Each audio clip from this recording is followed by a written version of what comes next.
তোমরা কেন রেকর্ড করো আমি জানি না। যদি তোমাদের এই এই লোকজন দেখিয়ে বিখ্যাত হওয়া বা কিছু টাকা পয়সা বা তুমি একটা কিছু পারো এরকম কিছু বোঝানোর জন্য হলে তোমাকে কিছু বলার নাই। আর যদি দিন প্রচারের স্বার্থে তুমি রেকর্ড করো, তাহলে কোন হুজুর কোন নায়িকার নাম নিছে কোন এক মাহফিলে, তোমার তো দরকার নাই এটাকে রেকর্ড করে ছেড়ে দেওয়ার। তুমি না দিন প্রচারক, তুমি অতটুকু প্রচার করবা যতটুকু দিন। অ্যাজ এ দিন প্রচারক যদি আমি দিন প্রচার করতে এসে খেয়ানত করি অথবা ভুল করি, উপস্থিত জনতার সামনে আমার ভুল হয়েছে, কিন্তু তুমি ক্যামেরায় যেটা বন্দী করেছো, তুমি তো ফেসবুক এবং ইউটিউবে চাও দিন প্রচার করতে, আমার ওই ভুল প্রচারে কিসের দিন প্রচার আছে বলো? তুমি তো জানো এটা দিন না। তাহলে কোন হুজুর কোন নায়িকার নাম নিছে, কোন হুজুর কোন নায়কের নাম নিছে, তোমার তো দরকার নাই তার ওই অতটুকু অডিওর সাথে ওই মহিলার ছবি লাগাই দিয়ে প্রচার করে দেওয়ার। এটাতে কেমন দিন প্রচার তোমার? ছি, তোমার মতো বাজে দিন প্রচারক আমি দেখি নাই। ওই লোক যে প্রতিদিন মাহফিল করে, ওই লোক যে প্রতিদিন ঘন্টা কথা বলে, 2 ঘন্টা কথা বলে, ওই লোক যে ঠিক মতো ঘুমাইতে পারে না, খাইতে পারে না, নিজের স্ত্রী সন্তানের দেখা পায় না মাহফিলের সিজনে, ওর কতটুকু মস্তিষ্ক শান্ত বা কতটুকু মস্তিষ্ক অশান্ত, শারীরিক কি কন্ডিশন, অথবা কথা বলতে গিয়ে যদি সে কারো সৌন্দর্য উদাহরণ দিতে গিয়ে যদি সেটা ভুল উদাহরণ দেয়, যদি একটা অগ্রহণযোগ্য উদাহরণ দেয়, যদি একটা অসুন্দর উদাহরণ দেয়, তোমার কি এমন, তুমি কি এমন দিন প্রচার করছো যে ওর অতটুকু অংশকে কাট করে প্রচার করে দিবার বলবো দিন প্রচার করতেছো? কি এতে তার কি তোমার কি সৌন্দর্য হয়েছে? মানে তোমার ওই ইউটিউবার ফেসবুকে ওই নায়ক নায়িকার অতটুকু অংশে কি প্রচার হয়েছে দিনের, বলতে পারো আমার? কিছুই নেই। বরঞ্চ একটা কাজ করো, আমি আজকে 1 ঘন্টা কথা বললে এগুলো তোমার প্রচার করার দরকার নাই। জানো এই যে আমি আজকে এটা বলছি না, এতে কোনো বেনিফিট নাই। আমি যদি একটা আয়াত পড়ি, তোমাকে যদি আল্লাহ এতটুকু যোগ্যতা দেয় যে তুমি বুঝতে পারো এটা কোরআনের আয়াত, আমি যদি একটা হাদিস পড়ি, তুমি যদি বুঝতে পারো এটা হাদিস, বরঞ্চ কাট করে ওই কোরআনের আয়াতটুকু আর অর্থটুকু যা আমি বলছি, হাদিসটুকু আর হাদিসের অর্থটুকু যা আমি বলছি, এটুকু প্রচার করো ভাই। এতেই দিন প্রচার আছে, এর বাইরে দিন প্রচার নাই।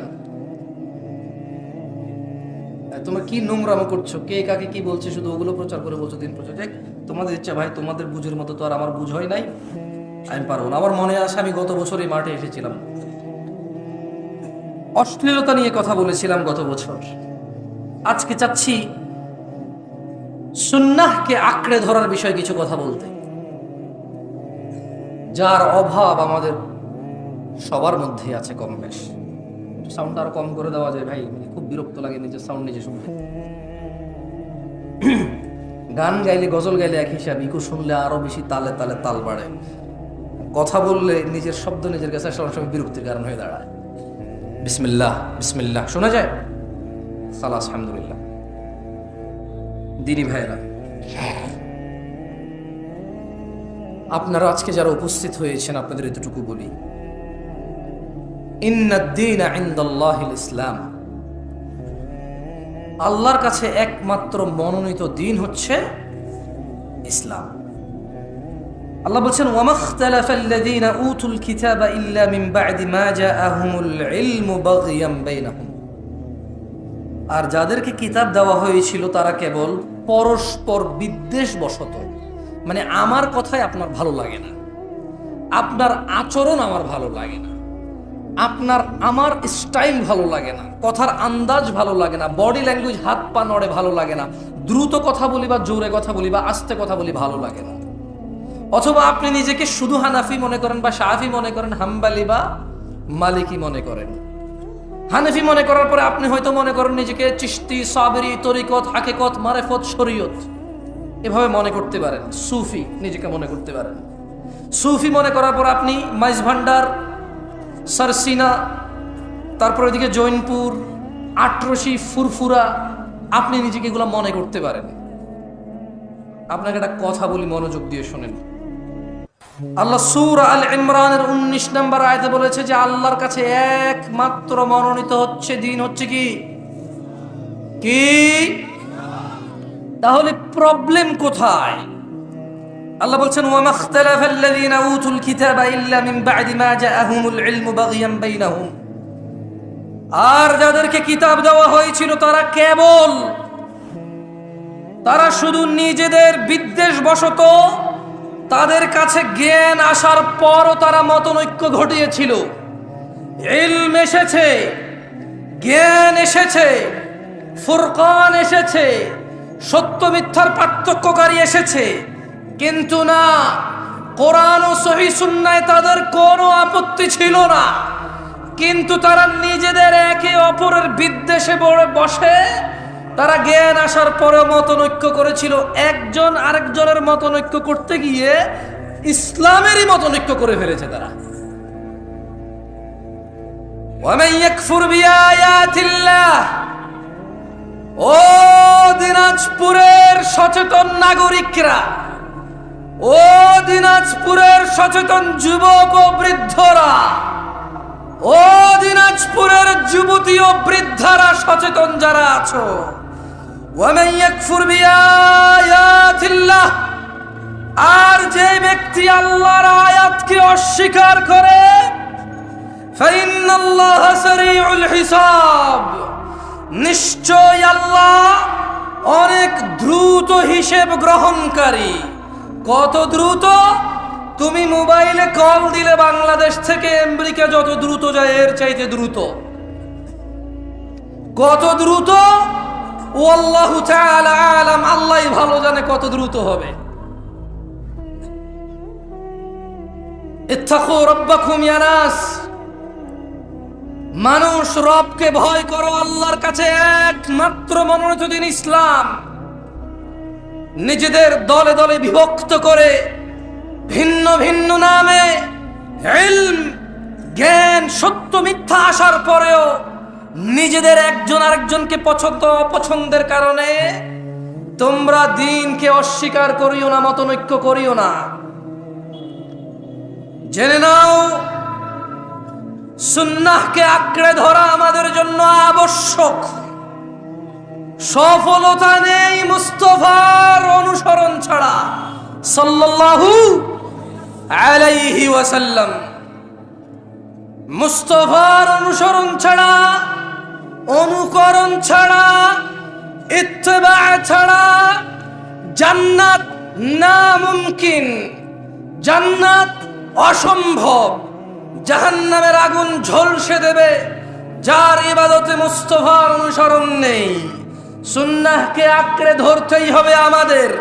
তিনি সুবহানাহু ওয়া তাআলা বলেন, মান ইউতিউর রাসূল, যে আমার রাসূলের ইতাআত করে, যে আমার মুহাম্মদের অনুসরণ করে সাল্লাল্লাহু আলাইহি ওয়াসাল্লাম, ফাকাদ আতা আল্লাহ, সে আল্লাহর ইবাদত করে।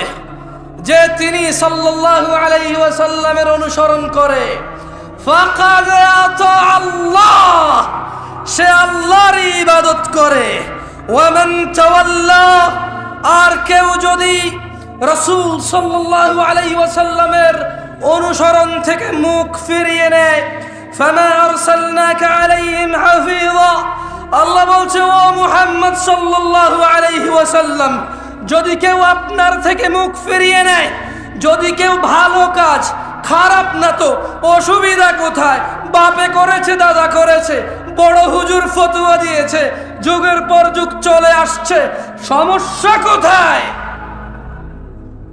ফামা আরসালনাকা আলাইহিম হাফিযা, ও মুস্তাফা আলাইহিস সালাম, ওয়ামান তাওয়াল্লা, যে আপনার অনুসরণ করে না ইবাদতে, আমি আল্লাহ আপনাকে তাদের জন্য তত্ত্বাবধায়ক করে পাঠাইনি। তাহলে কিভাবে পাঠাইছে আল্লাহ রাসূল সাল্লাল্লাহু আলাইহি সাল্লামকে? কিভাবে রাসূল সাল্লাল্লাহু আলাইহি সাল্লামকে আল্লাহ পাঠাইছে? কিভাবে, মানে আমরা কিভাবে নেব ওনাকে?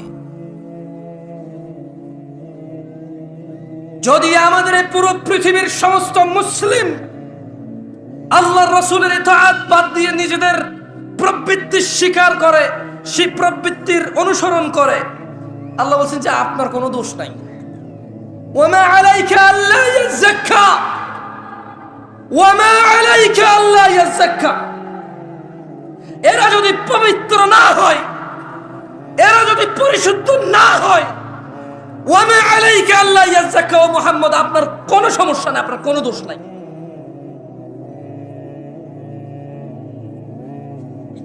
কারণ আল্লাহ ওনার মুস্তাফাকে কি বলেছেন সাল্লাল্লাহু আলাইহি ওয়াসাল্লাম? বলেছেন ফাযাক্কির, ও মুহাম্মদ আপনি উপদেশ দিন সাল্লাল্লাহু আলাইহি ওয়াসাল্লাম। ইন্নামা আনতা মুযাক্কির, আপনি একজন উপদেষ্টা, উপদেশদাতা। লাস্তা আলাইহিম বিমুসাইতির, ওই যে ওখানে মাইকে লটারি হয়, ওই যে ওখানে বিয়ের গায়ে হলুদে গান বাজনা বাজে, ওই যে বাবা তার মেয়েকে নিজে নাচের স্টেজে উঠাই দিয়ে নাচ, নিজের মোবাইলে ভিডিও ধারণ করে নিজের বন্ধু বান্ধবকে বলে দেখ দেখ তোর ভাতিজি কেমন নাচে। আল্লাহ সুবহানাহু ওয়া তাআলা বলছেন লাস্তা আলাইহিম বিমুসাইতির, আপনি এদের কর্ম নিয়ন্ত্রক নন। তবে আপনি জেনে নেন ও মুস্তাফা, আপনি জেনে নেন ইল্লা মান তাওয়াল্লা ওয়া কাফার, যে আপনার থেকে মুখ ফিরিয়ে নেবে, যে আপনার অনুসরণের অস্বীকৃতি করবে, ফায়ুআযিবুহুল্লাহ আল আযাব আল আকবার, তিনি সুবহানাহু ওয়া তাআলা তাকে কঠোর দণ্ডে দণ্ডিত করবেন। এই হচ্ছে ওনার মর্যাদা। আমরা যদি মুস্তাফার অনুসরণ না করি আলাইহিস সালাম, আল্লাহ নবীর অনুসরণ না করলে, নবীর উপদেশ মেনে না চললে আলাইহিস সালাম আমাদেরকে কঠোর দণ্ডে দণ্ডিত করবেন। তিনি তা কোরআনুল কারীমে সুস্পষ্ট করে তিনি বর্ণনা করেছেন, ওয়ার্নিং করেছেন আমাদের। দিনী ভাইরা, আল্লাহর কাছে একমাত্র মনোনীত দিন হচ্ছে কি? ইসলাম। আর আমরা কেন ইলম আসার পরেও, জ্ঞান আসার পরেও আমরা কেন মতনৈক্য করে বলতে পারেন? আমি কিন্তু একটু আগে বলেছি, নিজেদের বিদ্বেষ বশত। কার বিদ্বেষ বশত? কার? প্রবলেম আমার, প্রবলেম আপনার। কারণ আপনি নিজে যদি বলি যে কোরআন কি পূর্ণাঙ্গ মানেন, আপনি বলবেন মানি। আমি যদি বলি যে পরিস্থিতি যদি এমন আসে কোরআনের জন্য জীবন দিতে হবে, মানে এখানে চান্সেস আছে যে মানে জীবনটা চলে যাবে মনে হয়, দাঁড়াবেন? আপনি বলবেন হ্যাঁ দাঁড়াবো ইনশাআল্লাহ। যদি বলি মুস্তাফা ছাড়া কেউ নেই অনুসরণীয়, আপনি কি মানেন? আপনি বলবেন অবশ্যই, উনি ছাড়া কে আছে অনুসরণীয়। যদি বলি তিনি সাল্লাল্লাহু আলাইহি সাল্লামের অনুসরণই হচ্ছে আল্লাহর ইবাদত, আপনি কি মানেন? আপনি বলবেন অবশ্যই, তিনি সাল্লাল্লাহু আলাইহি সাল্লামের অনুসরণই হচ্ছে আল্লাহর ইবাদত। তাহলে প্রবলেম কোথায়? আমরা কেন বিভক্ত? কোরআন তো আমরা পূর্ণাঙ্গ মানতে রাজি, জীবন দিতে রাজি। উনি সাল্লাল্লাহু আলাইহি সাল্লামকে সর্বোচ্চ পর্যায়ে রাখতে আমরা রাজি। তাহলে প্রবলেম কোথায়? প্রবলেম কোথায় বলেন তো? কোথায়? নিজেদের। প্রবলেম কোথায়? হানাফির, শাফির, মালিকির, হাম্বলির, চিশতির, সাবেরির না, নিজেদের। মানে আমার প্রবলেম। প্রবলেম কার? আমাদের প্রবলেম। আল্লাহর কাছে একমাত্র মনোনীত দিন হচ্ছে কি? ইসলাম। দিন কি আসলে? আল্লাহ সুবহানাহু ওয়া তাআলা কোরআনুল কারীমে বলছেন, ওয়ামা আতাকুমুর রাসূল, যা রাসূল সাল্লাল্লাহু আলাইহি সাল্লাম দিয়েছে, ফাখুযুহ, তা নিয়ে নাও। দিন কি?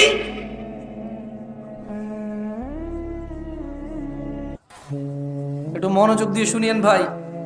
বাংলাদেশে মোটামুটি আলহামদুলিল্লাহ যারা যারা আমাকে ডেকেছে এবং আমি যেখানে যেখানে গিয়েছি সবাই বুঝে গিয়েছে আমি 40-45 মিনিটের বেশি কথা বলার ক্ষমতা রাখি না জ্ঞানের দিক থেকে।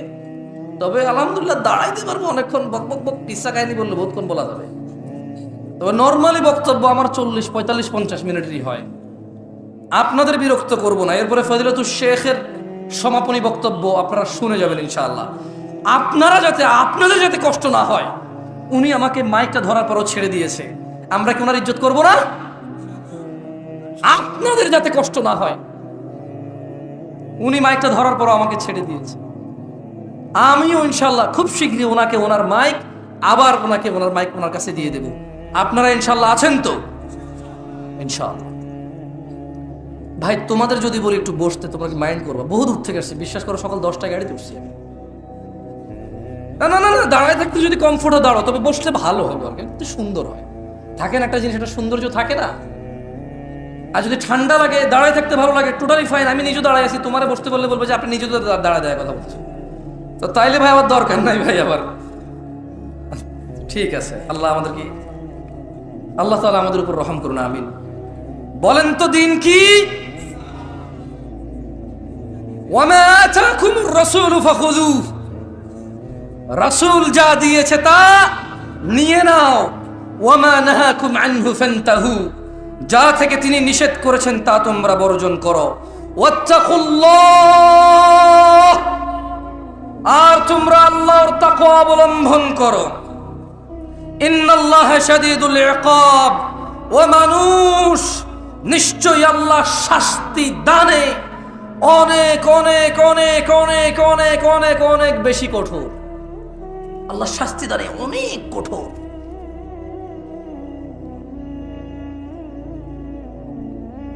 দিনী ভাইরা,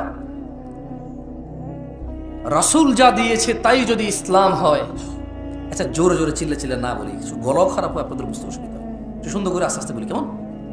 আচ্ছা, রাসূল যা দিয়েছে তা যদি নিয়ে নিতে হয় কোরআনের আদেশ অনুযায়ী, রাসূল যা নিষেধ করেছে তা যদি ছেড়ে দিতে হয় কোরআনের আদেশ অনুযায়ী, তাহলে রাসূল সাল্লাল্লাহু আলাইহি ওয়াসাল্লাম দিয়েছে কতটুকু? মানে তিনি আসলে আমাদেরকে কতটুকু দিয়ে চলে গেছে? আছে আছে আছে আছে। আন আব্দুল্লাহ ইবনে মাসউদ রাদিয়াল্লাহু আনহু قال, সাহাবীর নাম কি? একটু মনোযোগ দিয়ে শুনেন, আমি মাঝে মধ্যে আপনাদের প্রশ্ন করব, মার হাবা ঠিক এগুলো আমার দরকার নাই, শুধু আমি যে প্রশ্ন করি ওই প্রশ্নগুলা মাঝে মধ্যে যদি অ্যান্সার করেন আমি বুঝতে পারবো যে আমি বলছি আল্লাহর জন্য, আপনারা শুনছেন কার জন্য। একটু মানে ভালো লাগবে বুঝতে পারলে যে আপনারা আছেন আমার সাথে। কেউ বসে বসে ব্যবসা বাণিজ্যের টাকা পয়সার হিসাব, প্রেমিকার নাম্বার ব্লক করে দিছে, আরেকটা আইডি খুলছেন, তার রিকোয়েস্ট পাঠাইছেন, অ্যাড করছে কিনা, মানে এইসব হিসাবে আপনারা নাই, ওয়াজে আছেন, তাহলে আমি বুঝবো, বুঝছেন? عن عبد الله بن مسعود رضي الله عنه قال, আব্দুল্লাহ ইবনে মাসউদ রাদিয়াল্লাহু আনহু থেকে বর্ণিত, তিনি বলেন, قال رسول الله صلى الله عليه وسلم, আল্লাহর রাসূল সাল্লাল্লাহু আলাইহি ওয়াসাল্লাম বলেছেন। কে বলেছেন? কে বলেছেন? হাদিস বর্ণনা করতেছেন কোন সাহাবী? এর জোরে বলেন, কোন সাহাবী? বর্ণনা করতেছে কে? আব্দুল্লাহ ইবনে মাসউদ। তিনি বলছেন যে আল্লাহর নবী সাল্লাল্লাহু আলাইহি ওয়াসাল্লাম বলেছেন, ইন্নাহু লাইসা শাইউন ইউকাররিবুকুম ইলাল জান্নাতি ইল্লা ক্বাদ আমারতুকুম বিহি। আমার উম্মতরা, ও মানুষ, পৃথিবীবাসী, তিনি সাল্লাল্লাহু আলাইহি ওয়াসাল্লাম বলছেন যে নিশ্চয়ই এমন সকল কিছু, এমন, আপনারা অনেকে কিন্তু আশহাদু আন্না মুহাম্মাদার রাসূলুল্লাহর পর এভাবে করতে দেখেন কাউকে, রাইট? আমি হাসতে বলছি ভাই, বলছি দেখেন কিনা, বলবেন হ্যাঁ বানা, এটাই তো সৌন্দর্য, দেখেন কিনা, দেখেন না? আচ্ছা, আমি শুধু ছোট্ট একটা উদাহরণ দিলাম। অনেকে আশহাদু আন্না মুহাম্মাদার রাসূলুল্লাহ বলে কি করে, এরকম করে, আমি দেখেছি আল্লাহু আ'লাম। মানে সুন্নতে মুহাম্মদ রাসূলুল্লাহ সাল্লাল্লাহু আলাইহি সাল্লাম ওয়াহী ভিত্তিক এই নিয়ে কোনো তথ্য আছে কিনা, আমার এমনিতে জ্ঞান কম, আমি জানি না, যেহেতু আমার পড়াশোনা কম, জ্ঞান কম, পড়াশোনা কম, হয়তো আমি ওটুক পর্যন্ত পৌঁছাইতে পারি নাই। যদি আপনাদের কারো কাছে কোনো তথ্য থাকে এই বিষয়ে, সুন্নাহ অনুযায়ী, কি অনুযায়ী? সহিহ সুন্নাহ অনুযায়ী যদি থাকে বলিয়েন, আমরা করবো ইনশাআল্লাহ। আমরা কেন ছেড়ে দেবো? দাঁড়িয়ে রাখছি, মানুষ দাড়ি ফেলে দেয় স্মার্ট হওয়ার জন্য, সুন্দরী বউ পাওয়ার জন্য, চাকরি বাকরি করার জন্য, ভালো সুন্দর নিজের পরিবেশন করার জন্য। আমরা ওই জিনিস স্যাক্রিফাইস করে দিছি, দাড়ি রেখে দিছি সুন্নাহকে ফলো করার জন্য। তার আসাদুল্লাহ মোহাম্মদ রাসূলুল্লাহ বলে চুমা খেতে অসুবিধা কোথায়? যদি এতে কোনো নেকি থাকে কোরআন সুন্নাহ থেকে, অসুবিধা কোথায় ভাই? কোনো অসুবিধা আছে? আমরাও করবো ইনশাআল্লাহ। আমি আবারও বলি, মনে কষ্ট নিয়েন না, খারাপ কিছু বলি নাই, বলেছি সহিহ সুন্নাহ অনুযায়ী হাদিস দিয়ে সাব্যস্ত এর কোনো বেনিফিট। যেমন ধরেন হাদিসে আছে কেউ যদি সুবহানাল্লাহ বলে আসমান আর জমির খালি জায়গা পূর্ণ হয়ে যায়, এরকম কোনো বেনিফিট যদি এর থাকে বলি না, আমরা মানবো, সমস্যা কোথায় ইনশাআল্লাহ।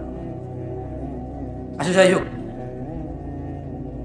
দিন হচ্ছে আল্লাহর নবী যতটুকু দিয়েছে অতটুকু গ্রহণ করা, যতটুকু নিষেধ করে যতটুকু বর্জন করা। তাহলে আল্লাহ নবী দিয়েছে কতটুকু? আব্দুল্লাহ ইবনে মাসউদ রাদিয়াল্লাহু আনহু থেকে বর্ণিত, আল্লাহ নবী সাল্লাল্লাহু আলাইহি ওয়াসাল্লাম বলছেন যে নিশ্চয়ই এমন সকল কিছু যা তোমাদের সবাইকে জান্নাতের নিকটবর্তী করে, জান্নাত পর্যন্ত নিয়ে যায়, আমি সব কিছুর নির্দেশ দিয়েছি, একটাও বাদ দেই নাই। সুবহানাল্লাহ, কয়টা বাদ দেয় নাই? কয়টা? একটাও বাদ দেয় নাই তিনি। এবং তিনি বলছেন ওয়ালাইসা শাইউন ইউকাররিবুকুম ইলান নার, এবং এমন সকল কিছু যা তোমাদেরকে জাহান্নামে প্রবেশ করাবে, জাহান্নামের কাছে নেবে, ইল্লা ক্বাদ নাহাইতুকুম আনহু, প্রত্যেকটা জিনিসই আমি তোমাদের নিষেধ করেছি, একটাও ছেড়ে দেই নাই। সুবহানাল্লাহ।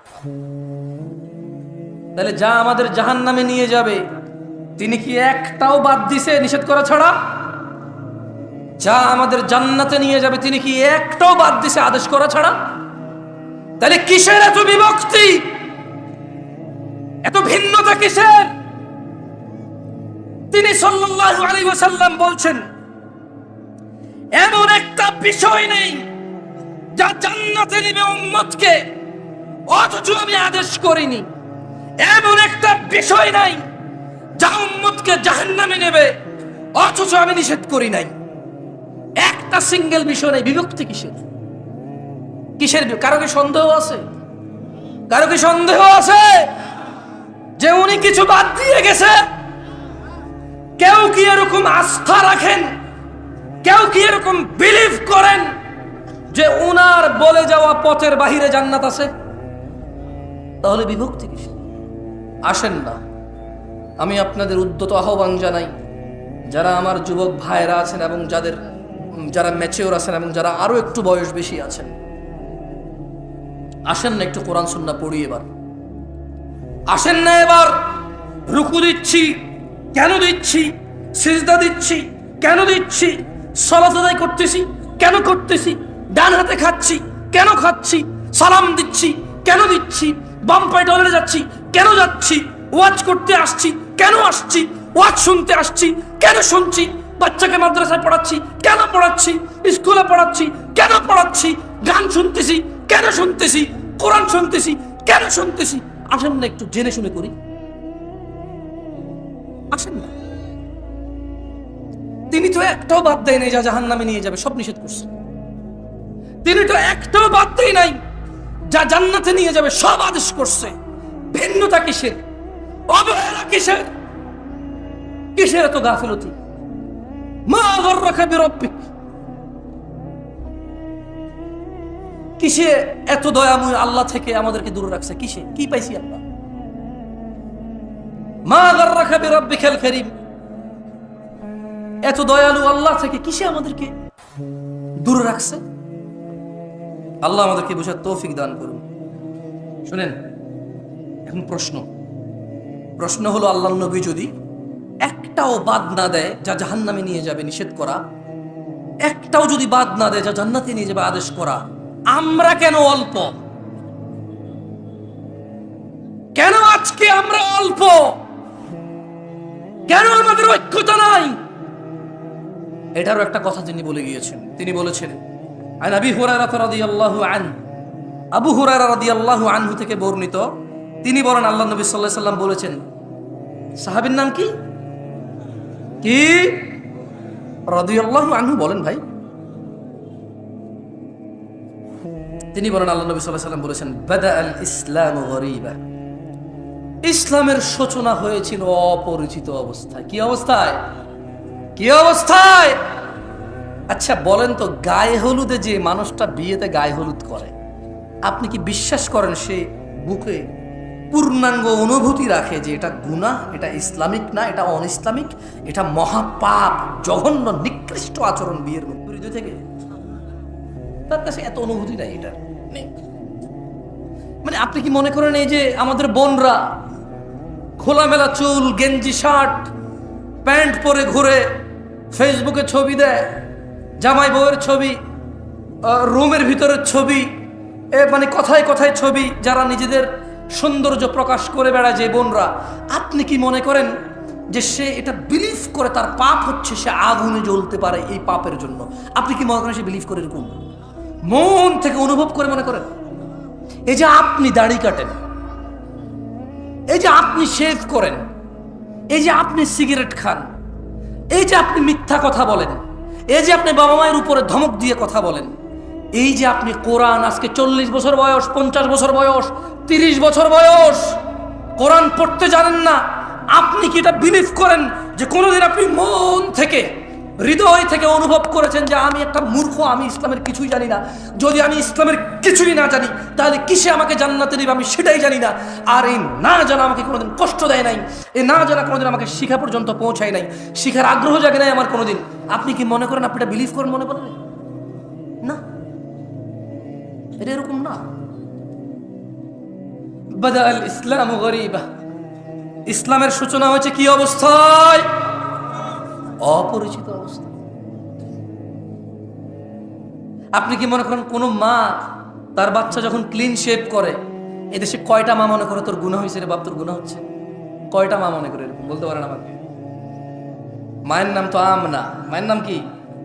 আমনা সলেহা। ওর মায়ের নাম বিলকিস, ওর মায়ের নাম জুলাইখা। কিন্তু জুলাইখা কি কোনোদিন কল্পনা করেছে, কোনোদিন অন্তরে ভেবেছে, ছেলেকে যখন ক্লিন শেড দেখেছে, ছেলের যখন দাড়ি কাটা দেখেছে, জুলাইখা কি কোনোদিন বলেছে ইন্না লিল্লাহি ওয়া ইন্না ইলাইহি রাজিউন, আমার বাচ্চা নবীর সুন্নতকে জবে করে চলে আসছে? ইন্না লিল্লাহি ওয়া ইন্না ইলাইহি রাজিউন। জুলাইখা কি কোনোদিন ভেবেছে লা হাওলা ওয়ালা কুওয়াতা ইল্লা বিল্লাহ, আমার বাচ্চা টাকনুর নিচে প্যান্ট পরছে, কিয়ামতে আল্লাহ 3 ব্যক্তির উপর দয়া করবে না? এর মধ্যে একজন হচ্ছে যার পায়ের নিচে, টাকনুর নিচে প্যান্ট পরে, যে জামা কাপড় পরে। যে জুলাইখা কি কোনোদিন অন্তরে কষ্ট পেয়েছে আমার বাচ্চার সাথে তো আল্লাহ কথাই বলবে না? এদেশের আব্দুল্লাহ, আব্দুর রহমান, আব্দুর রহিমরা, এদেশের জামশেদরা কি কখনো এরকম নিজের বাচ্চার টাকনুর নিচে প্যান্ট দেখে কি কখনো কল্পনা করেছে হায় রে আমার আদরের সন্তানটার সাথে আল্লাহ কথাও বলবে না, দয়াও করবে না, রে কি করলো আমার ছেলে? এই দেশের জামশেদরা, আব্দুল্লাহরা, আব্দুর রহমানরা, এই দেশের আব্দুল করিমরা কখনো কি নিজের ছেলেটা ফজরে ঘুমিয়ে আছে ভেবেছে যে আমার বাচ্চাটা মারা গেলে জাহান্নামে চলে যাবে সলাতের হেফাজতকারী না বলে? কোনোদিন কি কল্পনা করেছে এই দেশের আব্দুল করিমরা? বলেছে? বলেন তো। ইসলাম তাহলে ওর কাছে কতটুকু পরিচিত? ওই ইসলামকে কতটুকু জানে? কিভাবে জানে ইসলামকে সে?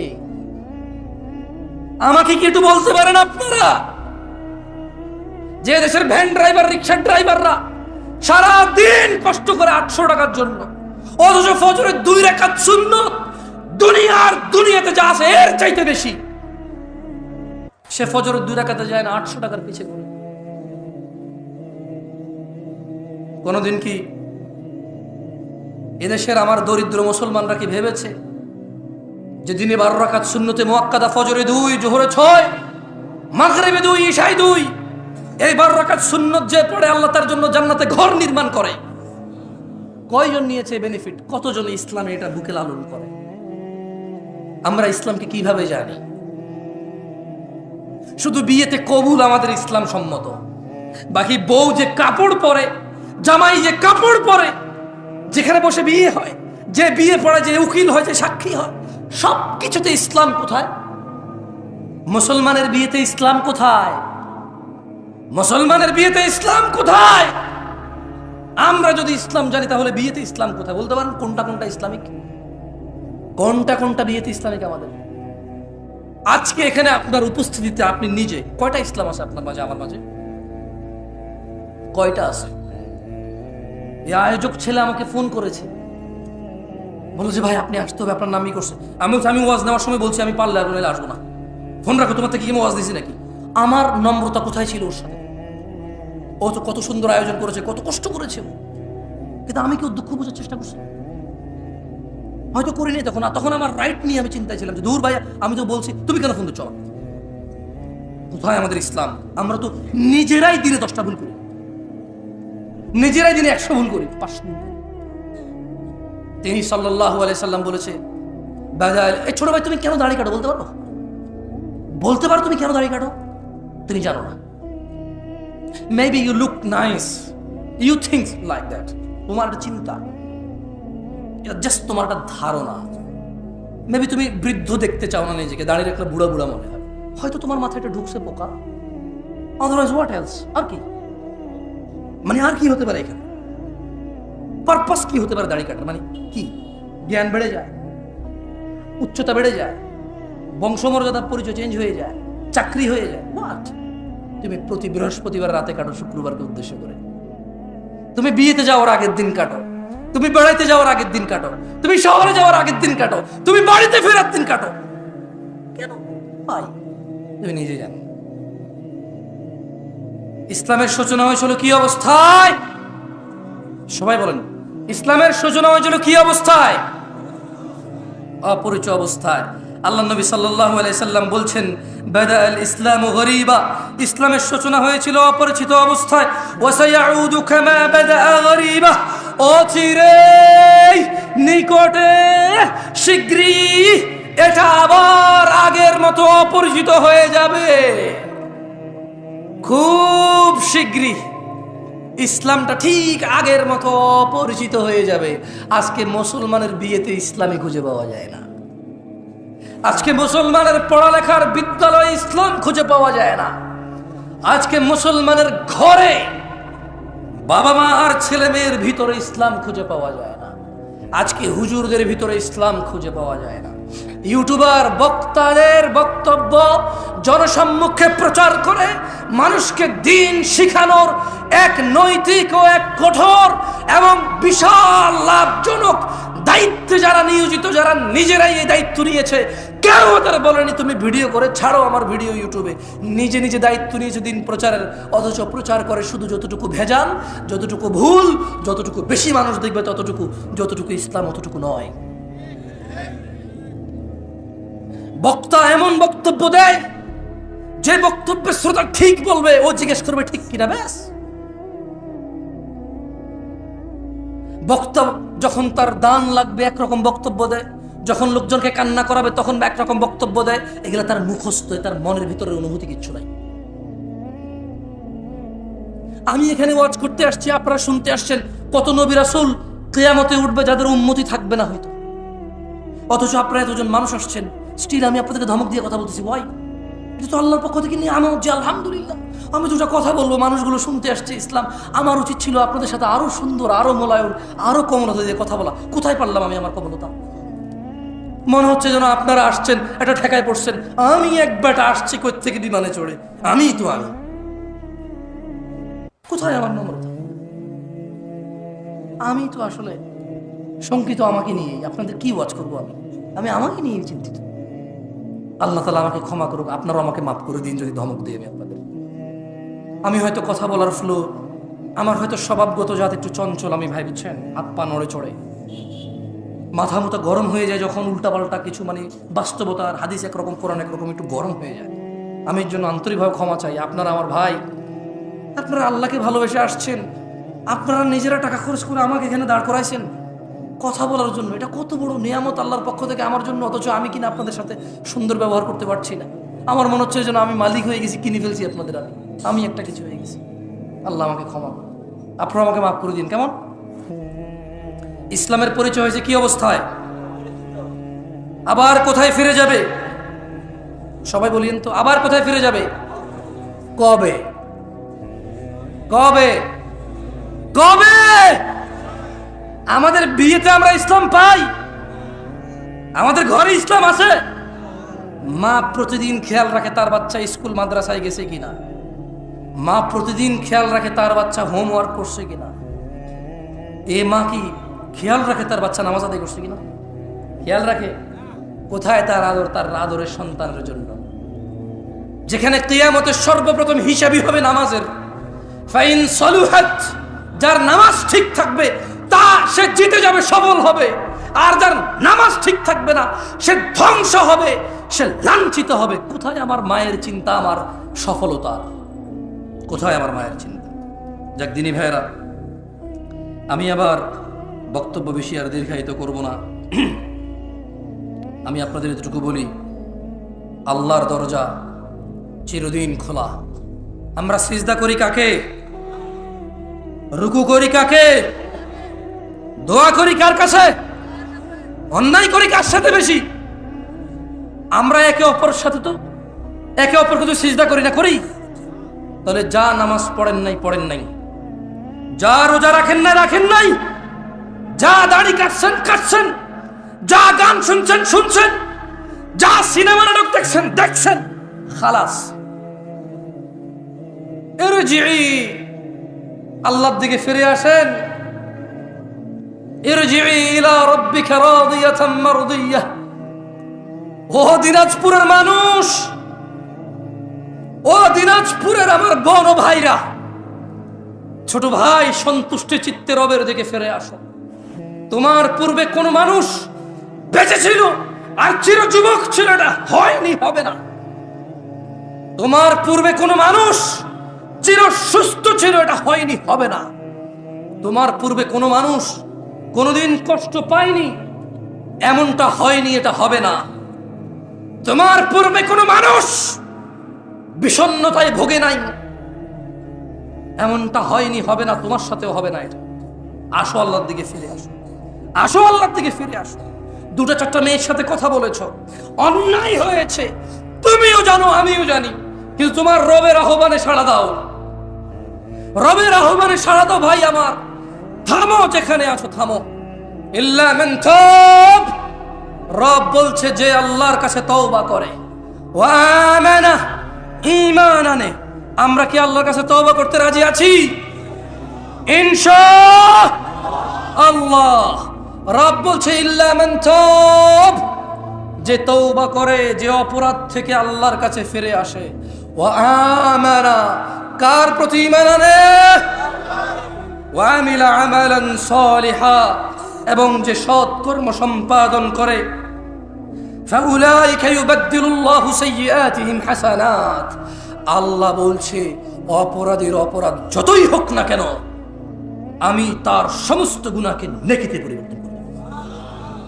ভাই, তুমি তোমার অপরাধকে নেকিতে পরিবর্তন করো। This is your only chance. এটা তোমার একমাত্র সুযোগ। এই পৃথিবী, এই জীবন, এই নিঃশ্বাস, এই সুস্থতা, এই স্বাধীনতা, এই সুস্থতা, এই স্বাধীনতা, এই যৌবন, এটা তোমার একমাত্র সুযোগ গুনাহকে নেকিতে পরিবর্তন করার। নিঃশ্বাসটা যদি বের হয়ে চলে যায়, যদি তুমি এই পৃথিবী ছেড়ে চলে যাও, বিশ্বাস করো তোমার গুনাহ থাকবে। তিনি তোমার রব, তিনি জানে, তুমি জানো, আমি জানি না কি হবে। তবে শোনো, তিনি ঘোষণা দিচ্ছেন, এটা কোরআনের আয়াত, এটা তুমি বলতে পারবে না হাদিস জয়ীফ, হাদিস জাল, এটা আহলে হাদিসের, এটা ওয়াহাবীর, এটা লামাযাবের, এটা হানাফির, এটা শাফির, এটা বলার সুযোগ নাই। এটা কোরআনের। এটা কিসের? এটা কিসের? তিনি বলছেন গুনাহ থেকে ফিরে এসে তওবা করে ভালো কাজ করলে সমস্ত গুনাহ নেকিতে পরিবর্তন হবে। This is your only chance brother. আমি এর চেয়ে বেশি তোমাকে আজকে আর ওয়াজ করতে পারবো না। আমার কাছে আর কোনো ওয়াজ বাকি নাই। আমার এখানে লেখা আরো আছে প্রায় 2 পৃষ্ঠা, বলা যেত, কিন্তু আমি সমীচীন মনে করছি, আমি বিচক্ষণতা ভাবছি যে আমার মনে হচ্ছে এই জায়গায় আমার স্টপ করা উচিত এখন। কেন? আমি আমার ভাইদের বলে দিছি, তোমার জীবনের গুনাহ যেটাই হোক না কেন, নেশা সংক্রান্ত, জানা সংক্রান্ত, নামাজ সংক্রান্ত, গান বাজনা অশ্লীলতা সংক্রান্ত, তুমি যদি আজকে থামো, যদি দৃঢ় পরিকল্পনা করো যে না, যা হয়েছে হয়েছে, খালাস, যদি আমি মারা যাই তাহলে আমার সর্বনাশ হয়ে যাবে, যদি আমি মারা যাই আমার সর্বনাশ হয়ে যাবে, আমি বরং থামি, মাপ চাই, কিছু ভালো কাজ করি, আর বলবো ইয়া আল্লাহ, আমি থামছি তোমার ভয়, আমার চাইতে তুমি ভালো জানো, সো আমি তোমার প্রতি ঈমান আনছি, এবার আমার গুনাহকে নেকিতে পরিবর্তন করো ইয়া আল্লাহ। আকুলু কওলি হাযা ওয়া আস্তাগফিরুল্লাহ লি ওয়া লিসাইরিল মুমিনিনা ওয়াল মুমিনাত ফাস্তাগফিরু ইন্নাহু হুয়াল গফুরুর রহিম। আমি আল্লাহর কাছে আমার জন্য ক্ষমা চাই, আপনাদের জন্য ক্ষমা চাই,